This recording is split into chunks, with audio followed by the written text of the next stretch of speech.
नमस्कार, मी भीमराव कडाळे पाटील BKP मराठीमध्ये आपलं सर्वांचं स्वागत। आज नवीन दिवस, नवीन विषय, नवीन दिवसाची नवीन अशी चर्चा।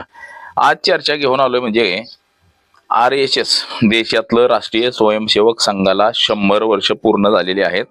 25 तारखेच्या दरम्यान 25 सप्टेंबरच्या दरम्यान 100 वर्ष पूर्ण झालेले आहेत आणि त्याचा वर्धापन दिन सुद्धा देशभर साजरा करण्यात आलेला होता। तर या RSS ची स्थापना कधी झाली, कोणी स्थापना केली, त्याचबरोबर RSS जे संघटन सांगितलं जातंय देशप्रेम, खरंच देशप्रेम आहे का RSS मध्ये? का आपण पाहिलं की आज देशाची काय स्थिती आहे, आपली जी आंतरराष्ट्रीय नीती आहे ही कशी कुचकामी ठरली, त्याचबरोबर नेते भ्रष्टाचारामध्ये अडकलेले आहेत, जे बलात्कारी, भ्रष्टाचारी, देशविरोधी लोक, ज्यांनी कधी काळी नारे दिले, अशी सगळी लोक भारतीय जनता पक्षामध्ये प्रवेश करून ते सगळे सत्तेत आहेत। आणि त्याच भाजपला सत्तेत आणण्यासाठी RSS नेहमी प्रयत्नशील असतं। म्हणजे RSS सांगल त्यालाच मंत्रिमंडळामध्ये घेतलं जातं, RSS सांगल त्यालाच तिकीट दिलं जातं। तर ह्या ज्या सगळ्या गोष्टी आहेत, म्हणजे खरंच RSS ला देशाबाबत प्रेम आहे का? खरंच RSS ला देशाचं भलं करायचंय का, देशाचं चांगलं करायचंय का? खरंच RSS देशासाठी चांगला आहे का? या सगळ्या गोष्टींची आज आपण चर्चा करणार आहोत। म्हणजे RSS ची स्थापना पासून जे आजपर्यंतच्या 100 वर्षाच्या इतिहासामध्ये RSS न जे काही केलं असेल त्या सगळ्या गोष्टींची आज आपण जडणघडण त्याच्यावरती चर्चा करणार आहोत। तर हा संपूर्ण व्हिडिओ जर आपण बघितला तर आपल्या लक्षात येईल की RSS ची स्थापना वगैरे वगैरे काय आहे ते। 27 सप्टेंबरची स्थापना आहे 2025 मध्ये RSS ची। तर हे सगळं व्हिडिओ पाहिल्यानंतर आपल्या लक्षात येईल। तर सर्वप्रथम आपण जर चॅनल सबस्क्राईब केला नसेल, चॅनलवरती नवीन असाल तर चॅनल सबस्क्राईब करावा ही सर्वांना विनंती। आणि चला चर्चेला सुरुवात करूया। आता राष्ट्रीय स्वयंसेवक संघ म्हणजेच RSS त्याला म्हणतो आपण, या RSS ची स्थापना 27 सप्टेंबर 1925 साली झाली आणि त्याला कालच्या 27 सप्टेंबर 2025 मध्ये 100 वर्ष पूर्ण झाली। आता ही RSS संघटन डॉक्टर केशव बळीराम हेगडेवार यांनी स्थापन केली। आता ह्या RSS च्या स्थापनेबाबत देशामध्ये पंतप्रधान नरेंद्र मोदी यांनी टपालाचं तिकीट काढलं, म्हणजे RSS च्या लोगोचं तिकीट। तसंच RSS चे देशभर भले मोठे असे कार्यक्रम घेण्यात आले। RSS म्हणजे भारतीय जनता पक्षाचा आत्मा आहे आणि भारतीय जनता पक्ष ज्यांना तिकीट द्या किंवा ज्यांना राजकारणात आणायचंय त्यांनाच राजकारणामध्ये आणतो। ज्या लोकांनी RSS मध्ये पहिलं काम केलेलं आहे अशीच माणसं राजकारणामध्ये पुढे जाऊन मंत्री, आमदार, खासदार, मुख्यमंत्री, केंद्राचं मंत्री, पंतप्रधान होतात। म्हणजे आजवर जे मंत्री झाले 2012 पासून, तसंच 1995 ला जेव्हा अटल बिहारी वाजपेयींचं सरकार देशामध्ये आलं तेव्हा सुद्धा RSS विचारधारेची सगळी लोक त्या मंत्रिमंडळामध्ये होते। तसंच आता सुद्धा RSS विचारधारेची आणि RSS मध्ये काम करणारेच सगळ्या लोकांना मंत्रिमंडळामध्ये घेतलेलं आहे। आता इतर लोक जे फोडून तिकडे गेली हे काय RSS विचारधारेचे नाहीत, हे पक्ष बदलू लोक आहेत। म्हणजे जिकडे सत्ता असेल तिकडे जाणारे, जिकडे खोबरं तिकडे चांगलं असं म्हणणारी काय दळबद्रू पक्ष बदलू लोक आहेत। ते आपली भाजपची सत्ता जोपर्यंत आहे तोपर्यंत तिथे टिकून राहणार, त्यानंतर ते नाराज होणार आणि ते पुन्हा पक्ष बदलणार, ह्या पक्षात जा त्या पक्षात जा, ह्या लोकांच्या सवयी अशा असतात।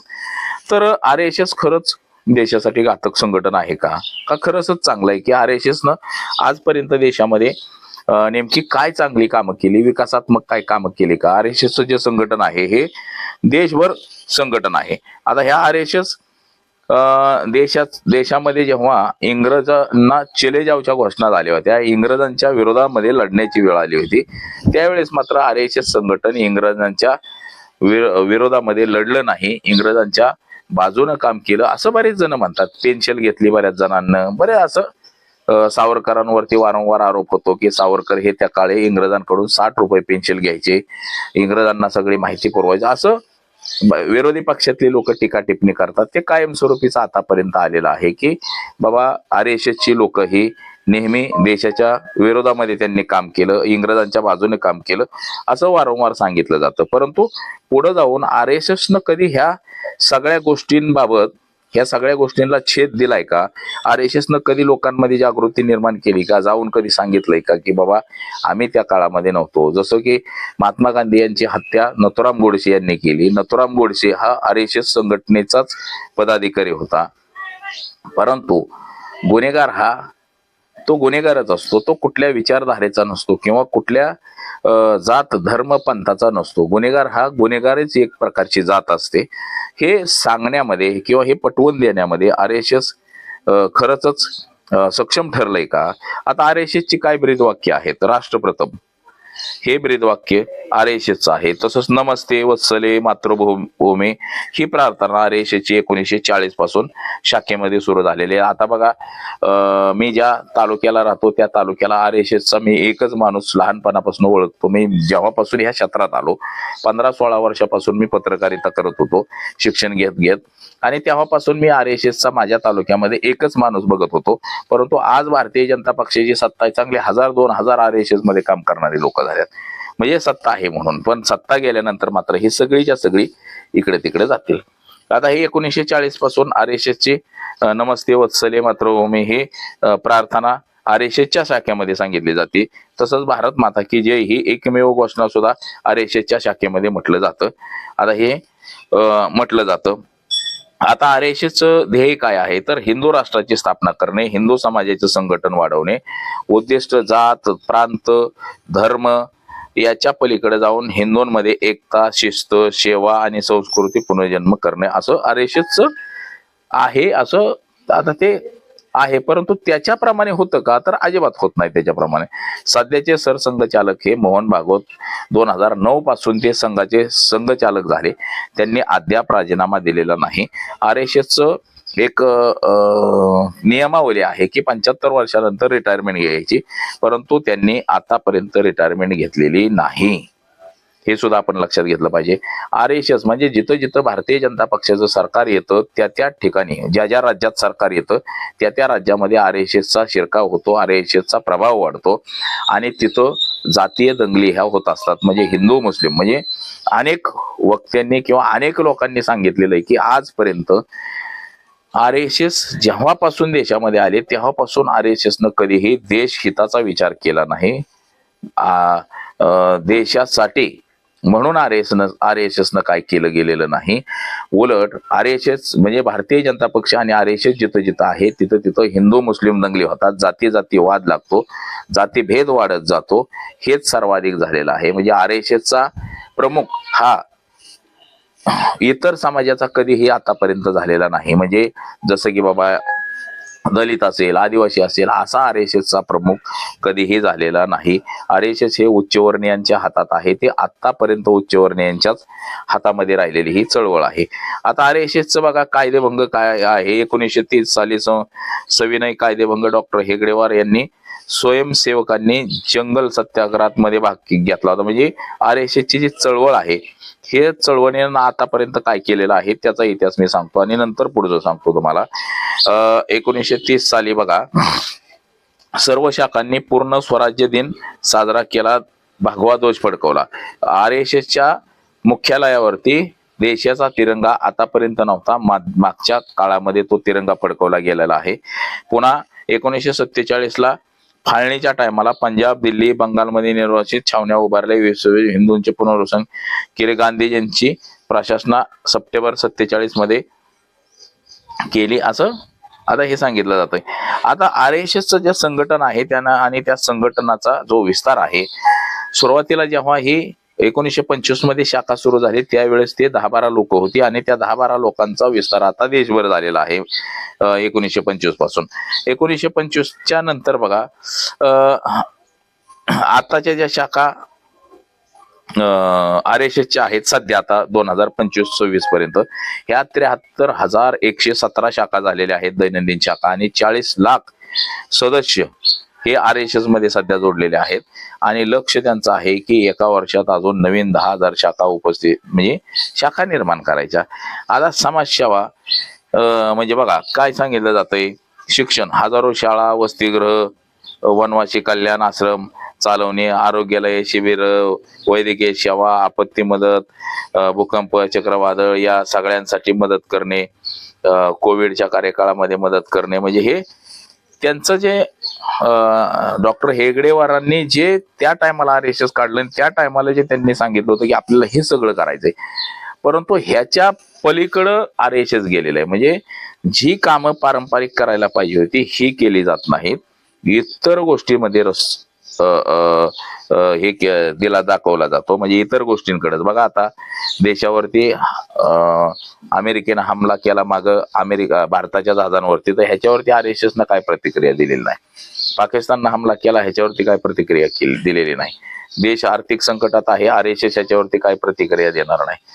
देशामध्ये भ्रष्टाचार मोठ्या प्रमाणात बोकाळला, RSS ह्याच्यावरती काहीही प्रतिक्रिया देणार नाही.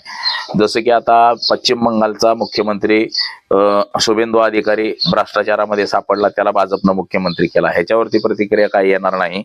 महाराष्ट्रामधले सगळे भ्रष्टाचारी सगळे भाजपमध्ये गेले, ह्याच्यावरती प्रतिक्रिया काही येणार नाही. RSS ला जसा देश तयार करायचा आहे तशा पद्धतीचा आता हा देश होत चाललेला आहे. म्हणजे हिंदू मुस्लिम ही नफरत एवढी मोठ्या प्रमाणामध्ये वाढत गेलेली आहे की भयानक असं जाती जातीमध्ये तेढ निर्माण करणं, जाती जातीमध्ये द्वेष हा मोठ्या प्रमाणामध्ये पसरलेला आपल्याला वारंवार आता दिसतोय बघा. तर जात आता पूर्वीची RSS जी होती, म्हणजे 1925 मध्ये स्थापन झालेली RSS ही त्यावेळची RSS जी होती ती जात धर्म पंथ ह्याच्या पलीकडे जाऊन काम करायची. सामाजिक, आर्थिक, कौटुंबिक अशी वेगवेगळी कामं करायची. परंतु सध्या मात्र या RSS बाबत वेगवेगळ्या भावना निर्माण झालेल्या आहेत. म्हणजे राष्ट्र प्रथम होतं, परंतु आता ते राहिलेलं आपल्याला दिसत नाही. या सगळ्या ज्या गोष्टी आहेत या सगळ्या गोष्टींवरती आपल्याला RSS कुठेही बोलताना दिसत नाही. बघा 1951चा जो भारतीय जनसंघ जो आहे त्या टायमाला स्थापन झाला, पुढे तो भाजप झाला भारतीय जनसंघाचा. 1951 साली भाजप झाला. सामाजिक समजता, जात प्रांत, हिंदू, म्हणजे हिंदूंच्या एकतेसाठी काम करायचं म्हणजे जनसंघ जो झाला तोच आता भाजप आहे. 5 सूत्री कार्यक्रम असायचे त्या टायमात त्यांचे, नागरिक कर्तव्य, पर्यावरण, सामाजिक समतरता, कौटुंबिक मूल्य, स्वतः आधारे, असं बरंच असायचं. स्वयंसंघ, देशभक्ती, शिस्त रुजली पाहिजे, असं बरंच असायचं. परंतु आता देशभक्ती फक्त आपण पाहतो, देशभक्ती असेल किंवा इतर गोष्टी असेल. आता बघा 1948 ला महात्मा गांधी यांची हत्या नथुराम गोडसेंनी केली आणि ते नथुराम गोडसे हे RSS ची संबंधित होते, म्हणजे RSS सोबत काम करणारे होते असं सांगितलं जात होतं त्या काळात. त्यानंतर हिंदू राष्ट्राची संकल्पना, मुस्लिमांच्या विरोधात भूमिका यावरून टीका होत गेली. म्हणजे RSS न नेहमी मुसलमानांच्या विरोधामध्ये भूमिका घेतलेली आहे, दलितांच्या विरोधात, आदिवासींच्या विरोधात भूमिका घेतलेली आहे, अशी वारंवार त्यांच्यावरती टीका होती. आणि ते काही अंशी खरं सुद्धा आहे. आपण पाहिलं की जिथं जिथं RSS संघटन हे सत्तेत येतं तिथं तिथं आपल्याला फक्त हिंदू मुसलमानांबद्दल द्वेष, तुम्हाला पाकिस्तान दिलेला आहे, तुम्ही पाकिस्तानामध्ये चले जाओ, असंच सांगितलं जातं. परंतु सगळ्यांनी एक संघ राहून, हिंदू असेल, मुस्लिम असेल, ख्रिश्चन असेल, बौद्ध असेल, इथं राहणाऱ्या सगळ्या जाती धर्माच्या लोकांना एकुप्यानं ठेवणं आणि त्यांना कामाला लावणं, म्हणजे त्यांना रोजगार निर्मिती करून देणं, असं मात्र जमलेलं नाही. या 12 वर्षात तर भारतीय जनता पक्षाचं सरकार आहे आणि या 12 वर्षात तर सर्वाधिक जातीय दंगली झालेल्या आहेत. माझा कालच्याच व्हिडिओमध्ये मी सांगितलेलं आहे की देशामध्ये 2012 नंतर किती दंगली झाल्या, किती गुन्हे दाखल झाले, तसंच या अगोदरच्या किती दंगली झाल्या होत्या, या बाबत मी सविस्तर माहिती मागच्या व्हिडिओमध्ये सुद्धा माझ्या सांगितलेली आहे. आणि आता सुद्धा त्याचंच थोडकं वर्णन मी सांगतोय. आता जे RSS बघा, आता RSSच्या शाखा देशभर किती झालेल्या आहेत त्या 88,949, कार्यरत 55,783, साप्ताहिक मिलन 32,147, मासिक मंडल 12,091, एकूण 1,27,067 अशा शाखा यांच्या या RSSच्या तयार झालेल्या आहेत. तर RSS किती शहरात आणि किती जिल्ह्यांमध्ये पोहोचलेली आहे बघा. RSS जवळपास हे 98% देशामध्ये, म्हणजे आपल्या देशामध्ये 98% ठिकाणी पोहोचलेली आहे RSS. उगाच थोड्याफार ठिकाणी राहिलेले, तर तालुके किती, 92% तालुके झालेले आहेत आणि त्याच्यामध्ये शाखा झालेल्या आहेत. त्याचबरोबर ग्रामीण मंडल जे आहे त्यामध्ये 58,981, ग्रामीण मंडलापैकी 30,717 आणि मंडल दैनंदिन शाखेमध्ये 9,200 मंडल साप्ताहिक आणि शहरांमध्ये 50 अधिक शाखा असतील असे युनिट तयार केलेलं आहे RSS न. तर त्यांच्या त्या शाखेंचं हे सुद्धा मी तुम्हाला सांगतो. तर उत्तर प्रदेशमध्ये 8,000 सर्वाधिक शाखा आहेत, केरळमध्ये 6,845 आहेत हिंदी भाषिकांमध्ये, महाराष्ट्रामध्ये 4,000 आहेत, कर्नाटकमध्ये 4,127, राजस्थानमध्ये 4,870, म्हणजे 12,000 ते गेलेलं आहे प्रमाण. तेलंगणामध्ये 3,117 शाखा आहेत, बिहारमध्ये 2,575 आहेत, पश्चिम बंगालमध्ये 1,823, तर गुजरातमध्ये 1,000, दिल्लीमध्ये 1,898 अशा आहेत. तर दुर्गम भागामध्ये सुद्धा RSSच्या संघटन वाढलेलं आहे. अंदमान निकोबार असेल, अरुणाचल प्रदेश असेल, लडाख असेल, आदिवासी भागामध्ये सुद्धा या शाखा तयार करण्यात आलेल्या आहेत. म्हणजे एखाद्या माणसाला आपले विचार सांगायचे, त्याचं ब्रेन वॉश करायचं आणि आपलं काम त्याला करायला लावायचं, अशा पद्धतीचं हे सगळं काम सुरू आहे. आता त्यांचे जे मुख्य बिल्डिंग जे आहे RSSची ती कुठं आहे, डॉक्टर हेगडेवार भवन, संघ बिल्डिंग रोड, नागपूर, महाराष्ट्र. म्हणजे महाराष्ट्र इथं मेन बिल्डिंग आहे महाराष्ट्रामध्ये. पहिली शाखा त्यांनी सुरू कुठं केली होती, 28 मे 1926 मध्ये मोहितेवाडा, महाल, नागपूर. म्हणजे नागपूर पासून ह्या संघाची सुरुवात झालेली आहे.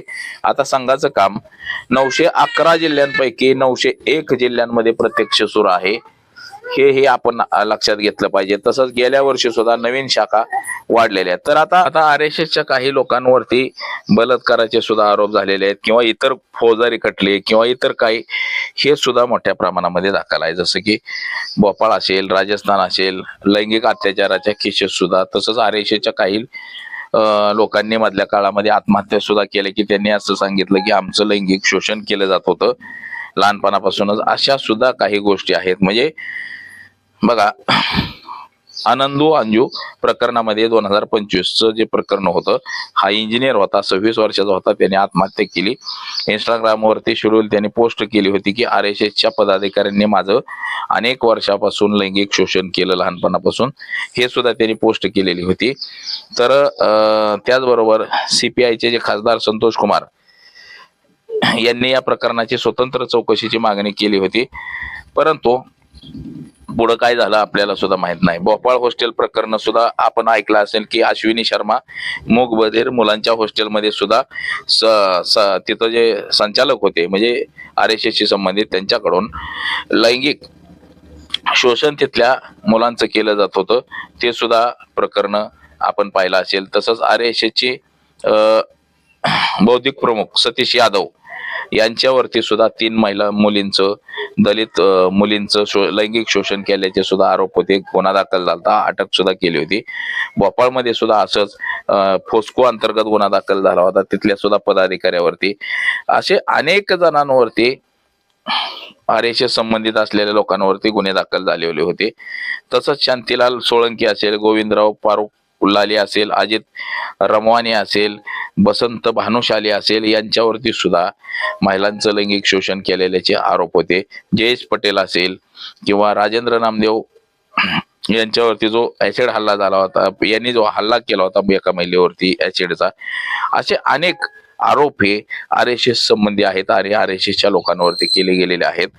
मात्र आता जे सांगितलं जातं सध्या, म्हणजे RSS बाबत चर्चा जोर धरलेली आहे की RSS एक देशप्रेमी संघटन मानलं जातं. तर आज जी देशात परिस्थिती उद्भवलेली आहे, म्हणजे देशामध्ये आंतरराष्ट्रीय नीती ही जी आहे आपली सपशेल फेल गेलेली आहे. त्याचबरोबर देशामध्ये जो वाढलेला जातीय सलोखा आहे, म्हणजे जातीमध्ये जे तेढ निर्माण झालेली आहे, जातीवाद वाढलेला आहे मोठ्या प्रमाणे, त्यातले त्यात भाजप शासित राज्यांमध्ये हे सर्वाधिक वाढलेलं आहे. तर अशामध्ये RSS का हस्तक्षेप करत नाही, RSS आपली भूमिका का ठामपणे सांगत नाही की देशासाठी हे घातक आहे, हे घातक आहे, असं का सांगत नाही, परंतु याच्यावरती RSS चकार शब्द बोलत नाही. RSSला जे हवं आहे, जातीमध्ये देशामध्ये भांडणं, जातीवाद, प्रांतवाद, धर्मवाद आणि हे सगळं करून हिंदू राष्ट्र बनवायचं, हे जे RSS ला जे हवा आहे तेच सध्या देशामध्ये सुरू आहे, अशी सुद्धा टीका बऱ्याच लोकांनी केलेली आहे RSS वरती. आणि यामुळे बरेच लोक असं म्हणायला लागलेले आहे की जे RSS संघटन आहे देशामधलं, ह्या RSS ला या देशाचं काही देणं घेणं नाही. भांडणं, भ्रष्टाचार, मारामाऱ्या, चोऱ्या, लांड्या, लबाड्या, पक्ष बदलो, देशाची सगळी अर्थव्यवस्था डबघायला जरी आली तरी ह्याचं काहीही स्वैरसूतक नाही, असं अनेक वेळा हे आपल्याला दिसलेलं आहे. आणि अनेकांनी टीका RSS वरती हीच केलेली आहे. म्हणजे RSS ची जी विचारधारा आहे ही कुठंतरी मागं पडलेली आहे. आणि आता नवीन RSS विचारधारा जी आहे याच्यामध्ये हेच आहे, हिंदू मुस्लिम, भारत पाकिस्तान याच्याशिवाय दुसरं आपल्याला काहीच दिसत नाही. देशाच्या भारतीय जनता पक्षाच्या नेत्यांनी किती जरी देशामध्ये भ्रष्टाचार केला तरी त्याच्यावरती RSS चकार शब्द बोलत नाही, हेही तितकंच खरं आहे मित्रांनो. तर बघा, ह्याच्यावरती डॉक्टर मोहन भागवत जे आहेत आपले RSS चे संघाचे प्रमुख, त्यांनी सुद्धा या सगळ्या देशातल्या समस्यांवरती, गोष्टींवरती बोललं पाहिजे, ना की फक्त हिंदू मुस्लिम याच्यावरतीच बोलू नये. तर असंच काहीसं एकंदरीत बघा दिसते आपल्याला.